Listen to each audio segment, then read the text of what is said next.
There was a little girl screaming for her mother in the middle of a crowded store, and I stood 8 feet away and did nothing for almost a full minute. I want to explain why. I'm 34. I work nights loading trucks. I'm built like a refrigerator, and I have a face that apparently looks angry even when I'm thinking about nothing at all. And somewhere in my 20s, I quietly learned a set of rules that no one ever taught me out loud. If I'm walking behind a woman after dark, I cross the street. Not because she asked, because I watched her shoulders go tight once, saw her hand slide into her purse, and I never wanted to be the reason someone's night felt like that again. So now I cross, every time, even when it's raining, even when it adds 10 minutes. In elevators, I stand in the corner and look at my phone. On buses, I take the aisle seat and leave the window free, because a stranger shouldn't feel boxed in by me. At the park, I don't sit on the benches near the swings. In the grocery store, if a woman is alone in an aisle I need, I'll wait at the end of it and pretend to read a label until she's done. I've spent probably 100 hours of my life waiting at the ends of aisles.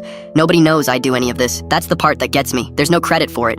It's just a permanent low hum in the back of my skull, a constant self-audit. How does this look? Where are my hands? Am I standing too close? So, the store. I was in the home goods aisle around 9 at night when I heard her. Maybe 4 years old, red jacket, absolutely coming apart. She'd lost her mom. She was spinning in circles, crying that word over and over, and every spin got a little more frantic, and I froze. I want you to understand what went through my head, because it's ugly, and I'm not proud of it. I thought, if I kneel down to her, someone films it. If I take her hand, someone screams. If I walk her to the front, I'm a man leading away a crying child. I stood there running the risk calculation on a 4-year-old's terror, like I was reading a contract. 2 other people walked past her, both of them women. Neither stopped. Then she tripped on her own feet and went down hard on the tile, and something in me just snapped clean through all of it. I went to her. I got down on one knee at arm's length, kept my hands open and visible, and said loud so anyone nearby could hear every word, "Hey, I'm not going to touch you. Can you follow me? We're going to go find the person at the front desk, and they will find your mom."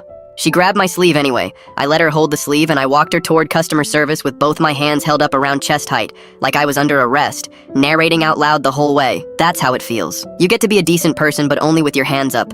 We got maybe 30 feet before a woman came around the end cap and started screaming. She screamed that I was taking that child. She got between us. She had her phone out recording and she was shouting for security, telling everyone in earshot what I was, and the little girl started crying harder, because now there was a stranger yelling. I didn't argue. I put my hands higher, stepped back and said, "Fine. Then you take her to the front desk. Please, just take her." Security showed up, then the manager. Then, about 90 seconds later, the mother, sprinting up from the far end of the store, and the child was fine. And that should have been the end of it. Except the manager pulled the ceiling footage. Angle covered the whole aisle. It showed the girl fall. It showed me kneeling with my hands out. It showed the distance I kept.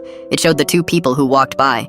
The mother watched about 15 seconds of it, and then turned around and looked at me, and her face just collapsed. She said, "You were the only one." She said it twice. The woman with the phone left before the video ended and did not say one word to me. I got home at midnight. I sat in my car in the parking lot for a while. I'd do it again. I'd hesitate again too. That's the part I don't know how to